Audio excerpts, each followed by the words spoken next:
Good morning students.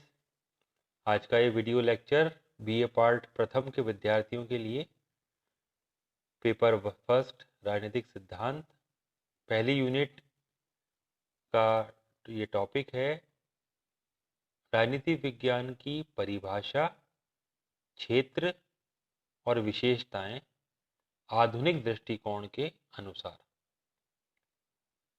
परंपरागत राजनीति विज्ञान की परिभाषाओं में राजनीति विज्ञान को राज्य और सरकार का अध्ययन बतलाया गया है, लेकिन राजनीति विज्ञान विषय के आधुनिक विद्वान इन्हें अपर्याप्त समझते हैं।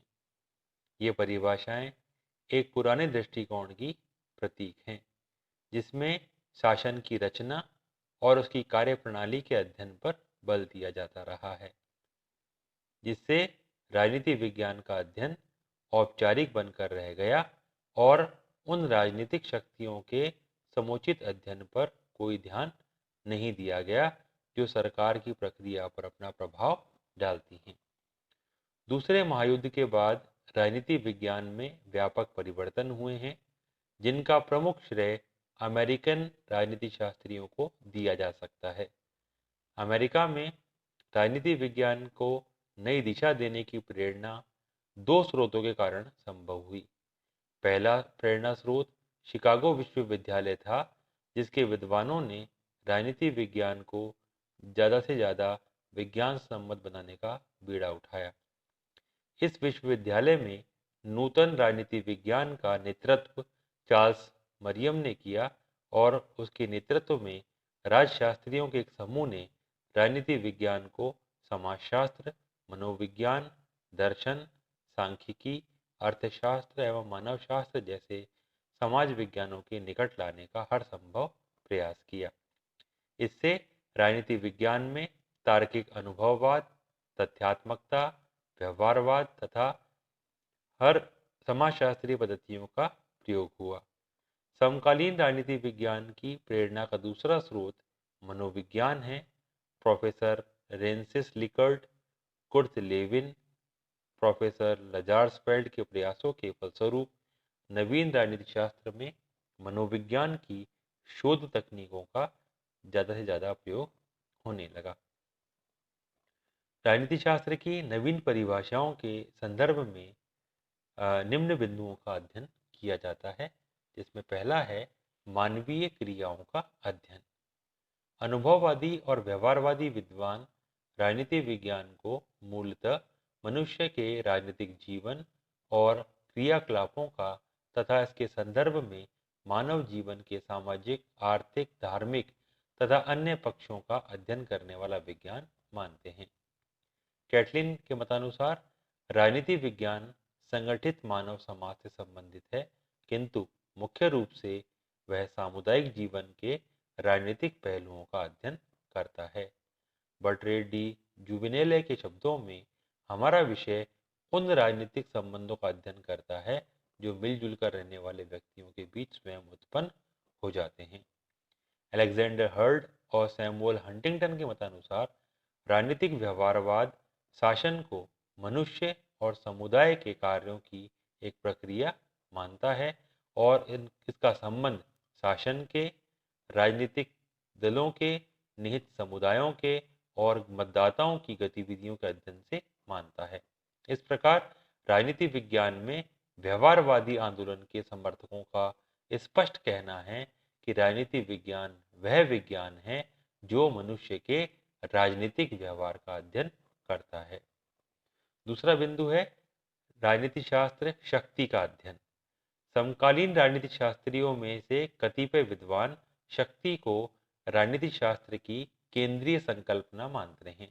Lasswell, Merriam, Max Weber, Bertrand Russell, Morgenthau आदि मानते हैं कि शक्ति एक ऐसी बुनियादी संकल्पना है जो राजनीति विज्ञान के सभी विभागों को एक सूत्र में पिरो देती है। लासवेल के अनुसार शक्ति का सिद्धांत संपूर्ण राजनीति विज्ञान में एक बुनियादी सिद्धांत है। संपूर्ण राजनीतिक प्रक्रिया शक्ति के वितरण, प्रयोग एवं प्रभावक का अध्ययन है। बेकर कहते हैं शक्ति और राजनीति अपृथक्करणीय हैं। कैटलिन ने कहा है कि राजनीति शक्ति का विज्ञान है। इस प्रकार हम इन विद्वानों के मत को अगर समन्वित रूप में देखें तो ये कहा जा सकता है कि राजनीति शक्ति कब कैसे प्राप्त की जाती है, उसका कैसे उपयोग होता है और उसे का प्रभाव किस प्रकार जमाया जाता है, इन सब बातों का अध्ययन करने वाला विषय ही राजनीति विज्ञान है। तीसरा बिंदु है हमारा राजनीतिक शास्त्र राजनीतिक व्यवस्था का अध्ययन करता है। राजनीति शास्त्र में पद्धति तथा व्यवस्था सिद्धांत का प्रयोग उसके परिवर्तित क्षेत्र का परिचायक है। राजनीति शास्त्र में पद्धति सिद्धांत का प्रयोग अनुभववादी दृष्टिकोण के पूरक के रूप में हुआ। पद्धति सिद्धांत के समर्थकों के अनुसार राजनीति शास्त्र संपूर्ण समाज या सामाजिक पद्धति का एक अभिन्न अंग है और स्वयं समाज को विभिन्न प्रक्रियाओं का बोध कराता है। इसलिए मनुष्यों के बीच संबंधों में व्यक्त उनके विभिन्न व्यवहारों, जिन्हें राजनीतिक व्यवहार कहा जाता है, के समुच्चय को विभिन्न प्रक्रियाओं के कुलकों के रूप में देखा जा सकता है। इस प्रकार व्यवस्था सिद्धांत के समर्थक, जिनमें डेविड ईस्टन प्रमुख हैं, राजनीति शास्त्र के अध्ययन क्षेत्र में राज्य, सरकार, संविधान तथा कानून के बदले निम्नलिखित विषयों के अध्ययन पर बल देते हैं। पहला, सामाजिक एवं राजनीतिक प्रक्रिया। दूसरा, इस प्रक्रिया को प्रकट करने वाली संरचनाओं का अंतः संबंध। तीसरा, मनुष्य का राजनीतिक व्यवहार। राजनीति शास्त्र में पद्धति सिद्धांत के समर्थकों में आमंड, डेविड ईस्टन और एप्टर के नाम उल्लेखनीय हैं। चौथा बिंदु है राजनीति शास्त्र निर्णय प्रक्रिया का अध्ययन। कतिपय विद्वान राजनीति शास्त्र को निर्णय निर्माण और निर्णय प्रक्रिया का अध्ययन कराने वाला विज्ञान बतलाते हैं। निर्णय निर्माण मानवीय जीवन का सार तत्व है और राजनीतिक निर्णय निर्माण हमारी संपूर्ण निर्णय प्रक्रिया का एक भाग है। यदि राजनीति शास्त्र सरकार का अध्ययन है और सरकार का मुख्य कार्य निर्णय निर्माण है, तो राजनीति शास्त्र को निर्णय प्रक्रिया का विज्ञान कहा जा सकता है। विगत कुछ वर्षों में राजनीति शास्त्र में निर्णय निर्माण का सिद्धांत काफी लोकप्रिय हुआ, जिसका मुख्य कारण यह है कि राजनीतिक क्रियाकलापों में निर्णय निर्माण का प्रभाव बढ़ा है। हर्बर्ट स्पेंसर इस सिद्धांत के प्रमुख समर्थक हैं और उन्होंने पूरा निर्णय प्रक्रिया सिद्धांत बनाया है, जिसका विस्तार से अध्ययन हम अगले अध्यायों में करेंगे। नेक्स्ट हमारा टॉपिक है राजनीति शास्त्र का क्षेत्र आधुनिक दृष्टिकोण के अनुसार, कि राजनीति विज्ञान के क्षेत्र में किन किन बातों का अध्ययन किया जाता है, यानी राजनीति विज्ञान की विषय वस्तु क्या है। आधुनिक राजनीति शास्त्र का प्रारंभ और अंत अब राज्य में नहीं होता। वह राज्य की सीमा को न तो स्वीकार करता है और न ही राजनीतिक समस्याओं का अध्ययन वर्णनात्मक, संस्थानिक, ऐतिहासिक, विश्लेषणात्मक, आदर्शात्मक, उपदेशात्मक पद्धतियों के माध्यम से करना चाहता है। आधुनिक राजनीतिक शास्त्रियों के अनुसार इसके प्रतिपाद्य विषय हैं राजनीतिक मनुष्य और उसका व्यवहार, समूह प्रशासन, अंतर्राष्ट्रीय राजनीति, सिद्धांत, विचारवाद या विचारधारा, मूल्य, अर्थशास्त्र, समाजशास्त्र, सैन्य विज्ञान, सांख्यिकी, सर्वेक्षण आदि। आधुनिक दृष्टिकोण के अंतर्गत राजनीति विज्ञान को एक ऐसा व्यापक रूप प्रदान करने की चेष्टा की गई है जिसमें राज्य को ही नहीं वरन समाज को भी सम्मिलित किया जा सके। यह समाज से परक दृष्टिकोण है, जिसकी मान्यता यह है कि व्यक्ति के राजनीतिक जीवन को सामाजिक जीवन के संदर्भों में ही उचित रूप में समझा जा सकता है और राजनीतिक अध्ययन में अंतर अनुशासनात्मक दृष्टिकोण को अपनाया जाना चाहिए। दूसरी बात, औपचारिक और न्यायिक संरचनाओं पर पहले जो जोर दिया जा रहा था, उसका स्थान अब प्रक्रियाओं को समझने की प्रवृत्ति ने ले लिया है। गैर सरकारी संगठनों की कार्यवाहियों और सरकारी कार्यवाहियों पर उनकी प्रतिक्रिया के अध्ययन पर अब बहुत अधिक दिलचस्पी ली जाने लगी है। राजनीति विज्ञान का क्षेत्र अब राजनीतिक दर्शन की विवेचना और संस्थाओं के वितरण तक सीमित नहीं रह गया था।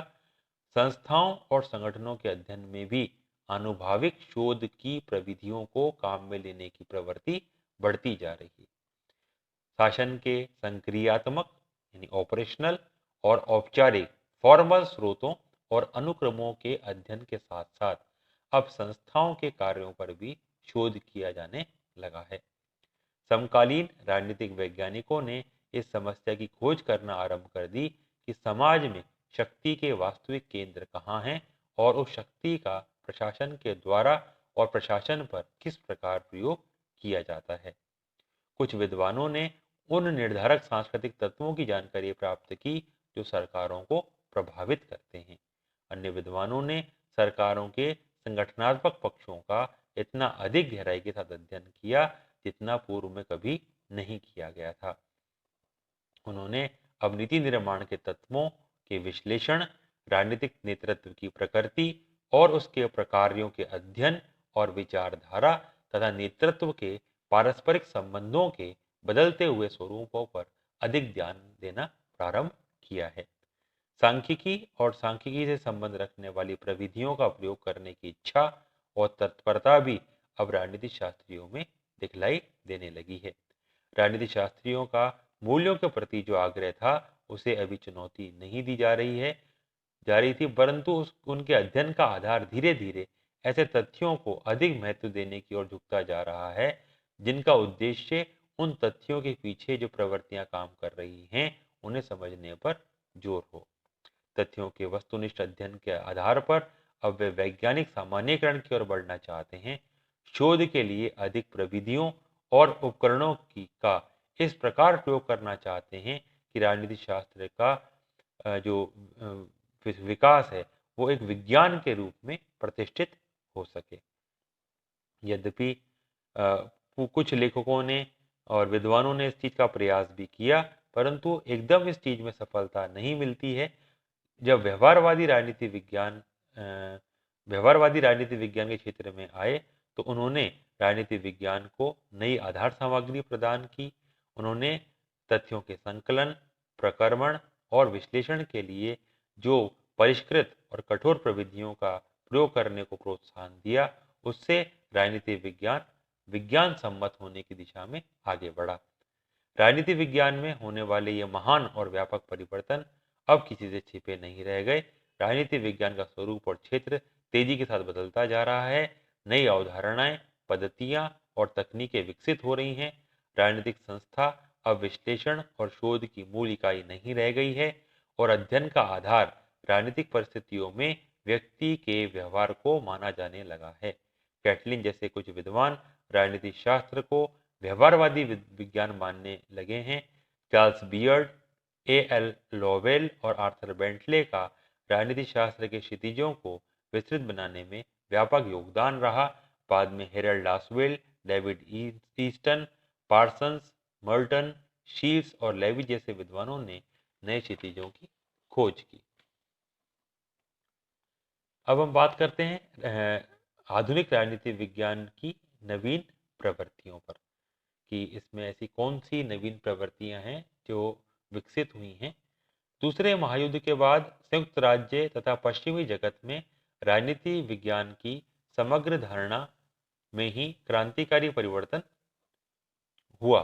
प्रोफेसर चार्ल्स ई मरियम ने अपने ग्रंथ न्यू एस्पेक्ट्स ऑफ पॉलिटिक्स में ये संकेत कर दिया था कि राजनीति के अध्येता को एक नए मार्ग का अवलंबन करना पड़ेगा, क्योंकि राजनीतिक सिद्धांत ऐसी शक्तियों के संपर्क में आ गया है कि कालांतर में वे इसकी प्रक्रिया को मूलतः संशोधित कर देगी। मरियम की पुस्तक का प्रथम प्रकाशन सन 1925 में हुआ था, परंतु उसके बाद भी कई वर्षों तक इस दिशा में वैसी प्रगति नहीं हुई जैसी कि अपेक्षित थी।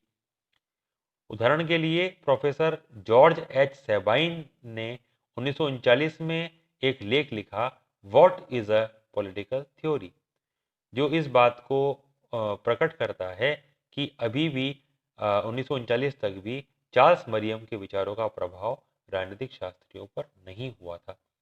इस नवीन प्रवृत्तियों और दृष्टिकोण की उपेक्षा ही कर रहा था, परंतु गत 2 दशकों में इस दिशा में आश्चर्यजनक प्रगति हुई है।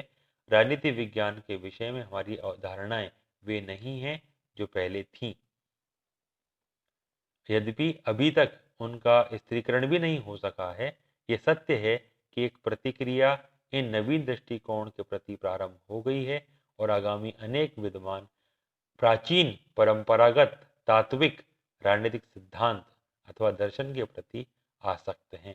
तथापि ये निसंदेह है कि अब हम कभी भी उस स्थिति में नहीं लौट सकेंगे जो दूसरे महायुद्ध के पूर्व थी।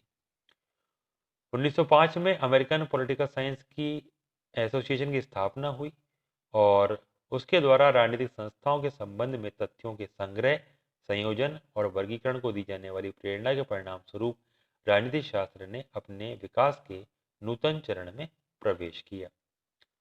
नए राजनीति विज्ञान का प्रारंभ अमेरिका में हुआ। इस विचार से हम इतने प्रभावित दिखाई देते हैं कि हम ये भूल जाते हैं कि बहुत से नए विचारों का प्रारंभ वास्तव में इंग्लैंड में हुआ। लॉवेल ने वॉल्टर बेजहॉट की द इंग्लिश कॉन्स्टिट्यूशन नाम की जिस पुस्तक का उदाहरण दिया था, वे 1865-66 में लिखी गई थी और उसने अपनी इस पुस्तक में इंग्लैंड की राजनीतिक संस्थाओं पर उसकी सामाजिक परिस्थितियों का क्या प्रभाव पड़ा, इसका विस्तार से वर्णन किया था। ये बताने की चेष्टा की थी कि राजनीतिक संस्थाओं के घोषित उद्देश्य चाहे कुछ भी क्यों न हो, उनके पीछे एक अदृश्य राजनीतिक प्रक्रिया काम करती है और वास्तव में वही प्रक्रिया राजनीतिक और सामाजिक स्थिरता को बनाए रखने में योग देती है। बेजहॉर्ट ने अपनी रचनाओं में इंग्लैंड के विभिन्न सामाजिक वर्गों का मनोवैज्ञानिक विश्लेषण भी प्रस्तुत किया था। लावेल ने 1913 में मनुष्य के राजनीतिक व्यवहार को समझने के लिए आधुनिक मनोविज्ञान की जानकारी पर बल दिया, परंतु हम देखते हैं कि अंग्रेज लेखक ग्राम वालाज ने उससे भी पहले 1908 में प्रकाशित ह्यूमन नेचर इन पॉलिटिक्स नाम की अपनी पुस्तक में इसी दृष्टिकोण को अधिक विस्तार से समझाया था। अपनी इस पुस्तक में और अपनी अन्य रचनाओं में ग्राम वालाज ने राजनीतिक व्यवहार के सामाजिक मनोवैज्ञानिक आधारों पर बहुत अधिक जोर दिया था। इन उदाहरणों से और इन विद्वानों के ग्रंथों की प्रेरणा के आधार पर राजनीति विज्ञान की आधुनिक दृष्टिकोण में जो नवीन प्रवृत्तियां विकसित हुई हैं, या हम कह सकते हैं जो नई विशेषताएं उत्पन्न हुई हैं, उनका बिंदुवार हम चर्चा अब कर रहे हैं। उसमें पहला बिंदु हमारा है अध्ययन मुक्तता। अब राजनीति वैज्ञानिक परंपरागत सीमाएं छोड़कर अध्ययन करते हैं। राजनीतिक तथ्य और घटनाएं जहां उपलब्ध हों, चाहे वे समाजशास्त्र हो, अर्थशास्त्र हो, धर्म के विरोध में हो अथवा व्यक्ति, परिवार, राष्ट्र और विश्व से संबंधित हो, अब राजनीति शास्त्र के अध्ययन के विषय बन गए हैं। दूसरा, वैज्ञानिकता। आधुनिक राजनीति शास्त्री अपने अध्ययन को अधिक वैज्ञानिक बनाना चाहते हैं। वे राजनीतिक घटनाओं एवं तथ्यों को वैज्ञानिकताई कसौटी पर कसकर उनकी जांच करते हैं। वे प्राकृतिक विज्ञानों तथा अन्य सामाजिक शास्त्रों से अध्ययन की नई नई तकनीकों को लेकर राजनीति विज्ञान में उनका प्रयोग करते हैं। तीसरा बिंदु है मूल्य विहीन। आधुनिक राजनीति विज्ञान को प्राय मूल्य विहीन कहकर पुकारा जाता है, क्योंकि इसका प्रयास एक वैज्ञानिक एवं सटीक विषय का निर्माण करना है।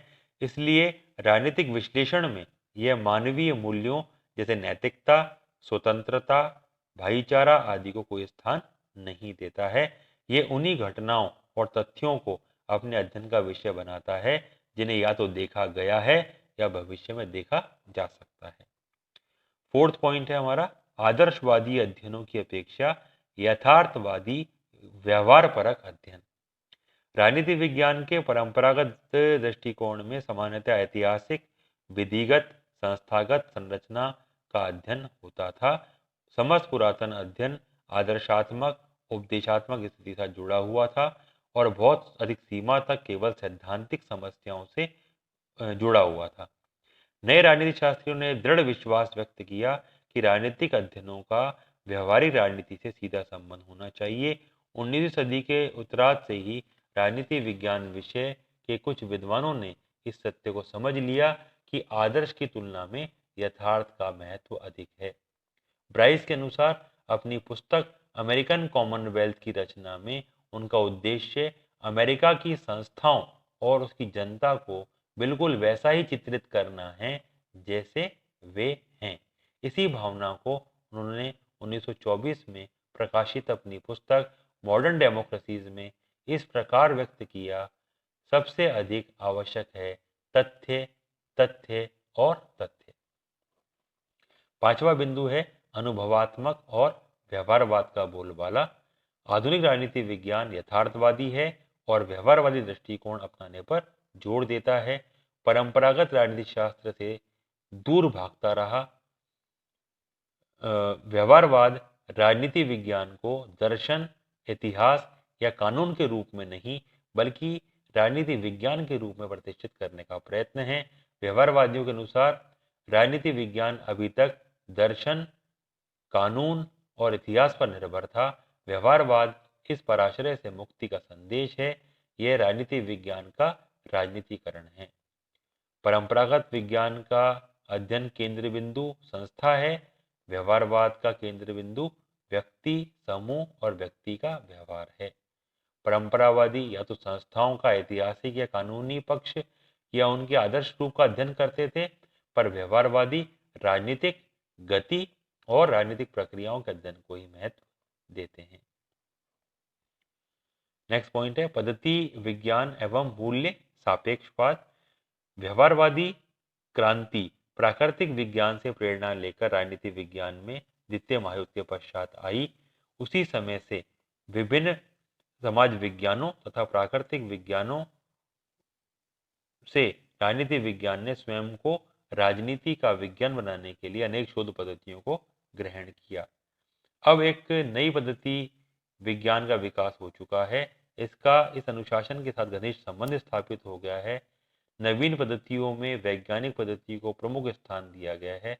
उसी के साथ वैज्ञानिक मूल्य सापेक्षवाद जुड़ा हुआ है, जिसका मूल अर्थ यह है कि शोधकर्ता अपने अनुसंधान से स्वयं के मूल्यों एवं धारणाओं को अलग रखता है तथा इनका अपने अध्ययन पर किसी प्रकार का प्रभाव नहीं पड़ने देता। उसके आचरण में बौद्धिक निष्पक्षता और सत्यनिष्ठा पाई जाती है। नेक्स्ट पॉइंट है हमारा शोध एवं सिद्धांत में घनिष्ठ संबंध।